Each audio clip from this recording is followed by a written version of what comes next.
Buenos días, soy Fernando Rodríguez de Fonseca, soy el coordinador de la presente ponencia en la que queremos explorar las dimensiones del uso temprano del cannabis, el impacto sobre los jóvenes y el problema de género. Eh, Soy investigador en cannabis desde hace más de 30 años y lo primero que me gustaría dejar claro es que cuando uno se enfrenta a la dimensión biológica, social, del cannabis y sus repercusiones, tanto de salud como las repercusiones que puede haber en la estructura social en el mercado, uno se da cuenta de que tiene que enfrentarse continuamente a unos mitos que están implantados profundamente en la sociedad y que solo están sustentados por una razón básica, y es que el cannabis es una droga de uso recreativo con usos medicinales muy limitados y realmente poco eficientes, en algunos casos comprobados, pero muy pocos, y en ningún caso controlados contra la mejor alternativa del mercado, es decir, que entraríamos dentro de lo que se llamaría medicina personalizada.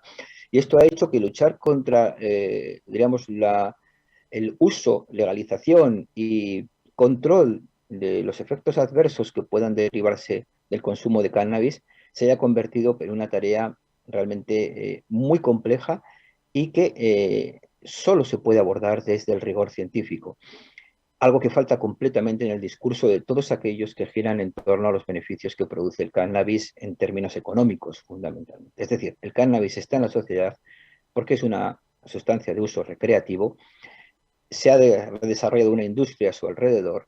Esa industria incluso ha generado productos alternativos basados en el cannabis de enorme potencia, y esto, diríamos, ha pasado de ser un problema circunscrito al momento biográfico personal de experimentar con sustancias psicoactivas o con, diríamos, eh, eh, eventos o momentos biográficos en los que queremos disfrutar y llevar al límite nuestra persona en todo tipo de experiencias, a convertirse en una industria multinacional que mueve miles de millones de euros y que además tiene un principal componente que es preocupante, que su principal clientela son las personas jóvenes. Bien, pues en la mesa que vamos a hablar, diríamos, los dos ponentes que vendrán a continuación mía explorarán precisamente esa necesidad de hacer investigación, por un lado, para identificar claramente el marco de actuación del cannabis y de estos compuestos sintéticos que han aparecido recientemente y que emulan la acción del cannabis, y la dimensión clínica, y abordarlo desde estas dos, diríamos, desde estos dos ejes que están completamente inexplorados, que es el eje de la adolescencia y el eje de la diferencia sexual y o de género. En primer lugar, por tanto, hay que centrar el problema. Vamos a intentar luchar contra un mito que está asentado en base a pseudociencia, fundamentalmente, y vamos a abordar, digamos, la lucha contra ese mito en 5 ejes, fundamentalmente. Es decir, el primer eje es un eje sencillo, o sea, ¿qué es el cannabis? ¿Dónde actúa? ¿Y por qué nos importa en los jóvenes? Es decir, sería la dimensión de la juventud y del desarrollo cerebral que ocurre durante la adolescencia. El segundo es el problema al que nos enfrentamos, que es el producto, y fundamentalmente la dimensión que supone tener acceso a cannabis de gran potencia y a o cannabinoides sintéticos. En tercer lugar, sería el problema de las comorbilidades, es decir, dónde actúa el cannabis para producir enfermedades asociadas. Fundamentalmente sabemos que actúa en el cerebro y que va a producir enfermedad mental o va a facilitar el desarrollo de enfermedad mental. Y por último lugar, la dimensión de mercado. Es decir, la dimensión de mercado es tan importante que hoy día se ha convertido en el eje fundamental de todas las discusiones con respecto a las políticas del cannabis.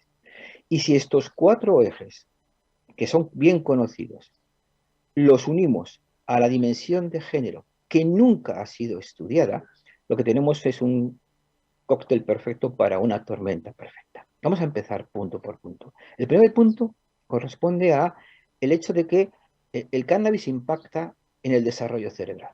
Bien, el cannabis actúa porque tiene unos productos que son psicoactivos, los cannabinoides. El más importante es el tetrahidrocannabinol, el THC, y este producto actúa en unos receptores que son esenciales para el desarrollo cerebral, para la plasticidad, para la remodelación sináptica, para el establecimiento de memorias y para el control bioenergético, no solo en el cerebro, sino en todo el organismo. Bien, dar cannabis en la adolescencia, y pensemos que la adolescencia es el periodo crucial después del desarrollo fetal para el ajuste final de la plasticidad cerebral y de los recursos que vamos a usar en el resto de nuestra vida, el cannabis al impactar durante la adolescencia, y recordemos que el comienzo del cannabis es a los 14 años, básicamente en nuestro país, aunque ahí podemos oscilar entre los 12 y medio y los 15 y medio, pero vamos, básicamente en torno a los 13, con 9, 14 años, este, diríamos, cannabis va a afectar a tres procesos básicos, que son el establecimiento de sinapsis, la remodelación que ocurre durante la adolescencia, que se llama el pruning, es decir, cuando entre los, digamos, 10 y los 20 años eliminamos todas aquellas neuronas y conexiones que no vamos a utilizar, y esto lo gobierna, entre otros, el sistema en el que actúa el cannabis. Y por último, el proceso de mielinización y establecimiento definitivo de las conexiones que quedan para ajustarnos como personas libres y funcionales. Bien, esto ocurre durante la adolescencia, que recordemos es un, diríamos, momento en el cual las diferencias sexuales se establecen máximamente porque es el momento de la aparición del ciclo reproductivo, la aparición y la puesta en escena de todos los ciclos hormonales fundamentalmente que afectan a la mujer y por tanto de la aparición de diferencias biológicas relevantes cuyo impacto sobre este sistema y sobre las consecuencias del consumo de cannabis realmente no se han abordado, digamos, con profundidad científica. Y recordemos que en los últimos 15 años las mujeres jóvenes, las adolescentes, se han equiparado a los hombres tanto en cuanto al momento de acceso al consumo como a la cantidad de consumo.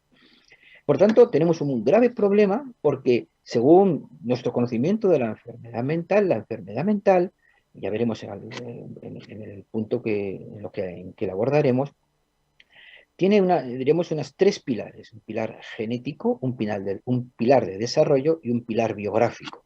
El pilar genético determina la vulnerabilidad, el pilar biográfico nos lleva a la posibilidad de haber sido expuestos a situaciones que producen graves consecuencias, es decir, por ejemplo, un trauma infantil, como puede ser un abuso, puede ser un accidente, una mortalidad o una toxicidad, ¿no? Y luego, pues la otra dimensión que es importante dentro de la enfermedad mental es precisamente el, la interferencia en los procesos de desarrollo cerebral postnatal que ocurren cuando los mecanismos biológicos que la gobiernan, por ejemplo, durante la adolescencia, se ven interferidos. Bien, este es el escenario en el cual ya vemos que la dimensión de género y la dimensión biológica es importante. Pero el segundo escenario es la potencia. Los estudios que se han hecho indican que los efectos adversos del cannabis están relacionados con el momento del consumo, cuanto más temprano peor, y con la potencia. Y la potencia es lo que más ha cambiado en los últimos 20 años.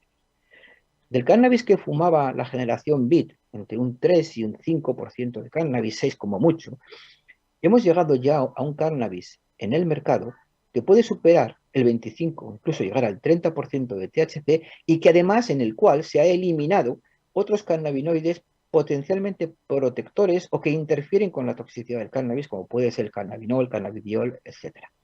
Por tanto, tenemos acceso ahora a un producto mucho más potente que además puede ser autocultivable porque se ha promovido el autocultivo. Y es decir, que podemos tener plantas en casa con una enorme potencia. Y sobre esto, la industria química médica había desarrollado una serie de productos llamados cannabinoides sintéticos buscando utilidades medicinales.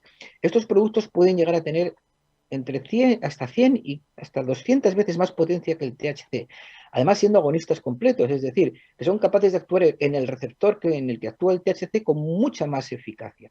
Y estos cannabinoides sintéticos han irrumpido en el mercado. No tenemos la más remota idea cómo puede impactar el consumo de cannabinoides de gran potencia en humanos sobre el desarrollo cerebral, pero sí se han hecho estudios sobre, diríamos, en modelos animales, y las consecuencias son permanentes e importantes. Por tanto, la potencia es fundamental y como el cambio se ha producido básicamente en los últimos 20 años, digamos que realmente en los últimos 10 es donde ha habido el gran salto de potencia, los efectos a largo plazo son todavía desconocidos. Pero si ya sabemos que el cannabis produce, cuando lo consumimos en la adolescencia, un deterioro cognitivo moderado, pero persistente y en crecimiento a lo largo de toda la vida, ¿qué puede pasar cuando nos expongamos a un cannabis de alta potencia o a un cannabinoide sintético? Es más, el cannabis sabemos que actúa en receptores que están controlando el ciclo menstrual y que controlan los ciclos reproductivos. Hay receptores en ovario, en testículo y hay en hipotálamo.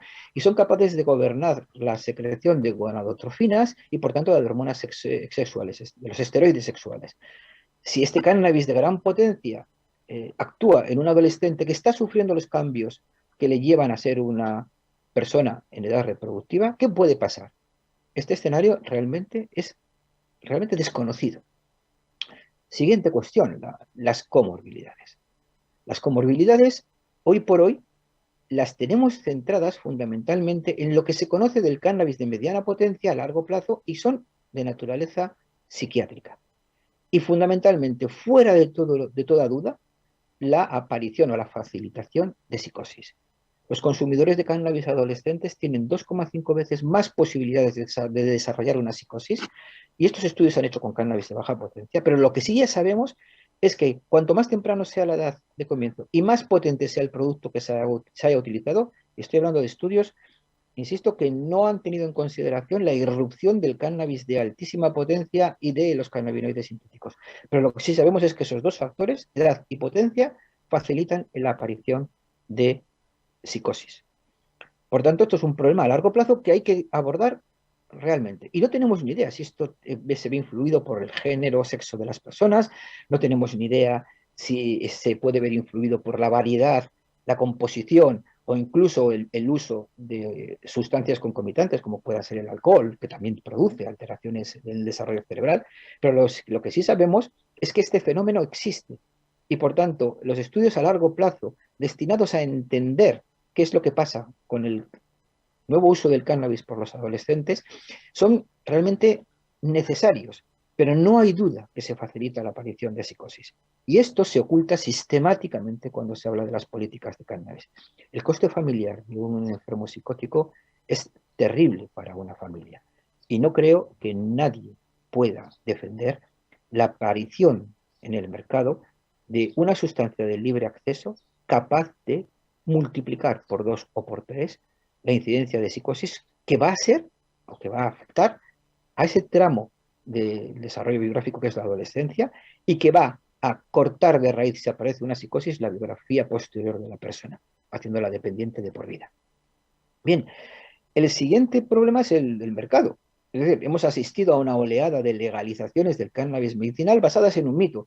Miren, el cannabis es una sustancia que está con la humanidad, viaja con la humanidad desde hace 5.000 años, por lo que sabemos por testimonios escritos en medicina tradicional china, hindú, y por restos de uso de cannabis, incluso desde en Europa, pues los escitas, por ejemplo, los ritos que ya relataba Heródoto. La cuestión fundamental es que todos los estudios que se han hecho demuestran que la utilidad del cannabis es baja o moderada, con la excepción de algún uso paliativo en alguna enfermedad neurodegenerativa en la que estamos huérfanos de tratamiento, hablo de uso paliativo, en ningún caso curativo y en ningún caso cuando hay alternativa mejor que la que existe, por ejemplo, como inductor del sueño, como analgésico, como, digamos, fármaco para oncología.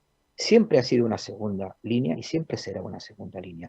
Hay una evidencia que es histórica y podemos compararla con la de los mórficos. La morfina sabemos que se usa también los alcaloides del opio desde hace milenios y sabemos que son fundamentales para el tratamiento de las diarreas porque corta de raíz la motilidad intestinal y la secreción, son fundamentales, y eso lo conocemos todos, para el tratamiento del dolor. Y todos los tratados han, desde los más antiguos, desde el papiro de Ebers, podemos encontrar la recomendación del uso del opio. Y ningún hospital del mundo puede prescindir de la morfina. Y yo reto a cualquiera que esté a favor del cannabis que me diga en qué hospital la farmacopea obliga a tener como mecanismo indispensable de tratamiento y de abordaje terapéutico un cannabinoide. Dejo ahí la pregunta. Pues bien, pero el mercado ha crecido exponencialmente. Ha crecido porque hay variedades de mayor potencia. Ha crecido porque ha aumentado el consumo, ha aumentado la base, me refiero cuando hablo del consumo, de la base de uso en edades tempranas. Pero sobre todo porque ha aparecido un nuevo fenómeno, que es el de las nuevas drogas. Las nuevas drogas que se pueden consumir por Internet, o sea, se puede, diríamos, acceder a ellas, a no consumirlas, sino acceder a su compra y de una manera muy dinámica a través de la Darknet, a través de páginas que aparecen y desaparecen rapidísimamente, con más de 500 variedades de cannabis sintético disponibles y algunas de ellas, concretamente hay cerca de una decena, que han sido controladas por la Unión Europea y también por las Naciones Unidas, que son mortales. ¿Por qué? Porque sabemos hoy día que el sistema cannabinoide regula la bioenergética y que los cannabinoides sintéticos, a diferencia de los naturales, al ser tan potentes y al ser agonistas completos, pueden reducir la actividad mitocondrial, la respiración celular, en más de un 40%. Y eso daña directamente al corazón. Entonces, todas las muertes que ha habido por cannabis han sido por cannabis sintético. Y ese cannabis sintético está en el mercado de una manera libre que, aunque se persiga, es muy difícil de localizar la fuente de venta y de producción, en ausencia completa de controles de pureza, y los usuarios, diríamos que son buscadores de experiencias, se enfrentan a un producto completamente nuevo, totalmente variado, que en un momento determinado va a poder, diríamos, sustituir al cannabis cuando los efectos del cannabis o cuando se quiera ir más allá. Si esto está ocurriendo en etapas todavía de desarrollo cerebral, las consecuencias pueden ser impredecibles. Bien, pues en resumen, para esta ponencia, y les dejo después para que tengan acceso a un pequeño PowerPoint con estos puntos claves y su explicación, eh, resumiendo, tenemos que tener muy claro que el abordaje de la lucha contra el uso de cannabis como una adicción que afecta a los adolescentes tiene 5 ejes estratégicos en los que hay que luchar. Hay que informar a los adolescentes de los riesgos, fundamentalmente que entiendan, tanto los adolescentes como sus tutores legales, qué significa el desarrollo cerebral y la interferencia con sustancias químicas. En segundo lugar, hay que intentar explicar que el aumento de la potencia, aunque produzca mayores efectos psicoactivos, viene parejo con un aumento de la toxicidad y que la toxicidad, en el caso de los cannabinoides sintéticos, y desconocemos en el caso del cannabis de alta potencia, puede ser letal y puede producir efectos y daños permanentes. Hubo en Nueva York un brote famoso, el brote zombie, producido por uno de estos cannabinoides sintéticos y realmente la situación de los pacientes que llegaron a urgencia, fueron una treintena aproximadamente, era dantesca, parecía sacada de la serie de The Walking Dead. Una situación que no nos gustaría poder asumir como normal en nuestro entorno de atención sanitaria. El tercer mensaje es que hay que fundamentalmente prestar atención a la salud mental y fortalecer los mecanismos de salud mental en torno a la prevención del uso de cannabis. Eso es relativamente muy importante. Luchar contra los mitos es el cuarto eje, sobre todo para reducir el mercado e intentar convencer tanto a la sociedad como a los políticos de que los beneficios del cannabis por venta libre no superan los costes del daño que pueda provocar como efectos secundarios. Y por último, y para mí que es extraordinariamente relevante, solicitar a toda la comunidad científica que ahonden en el estudio de las diferencias de género, porque es algo que todavía desconocemos completamente y que estoy seguro que puede determinar importantes diferencias entre hombres y mujeres a la hora de abordar este problema. Y muchas gracias por su atención.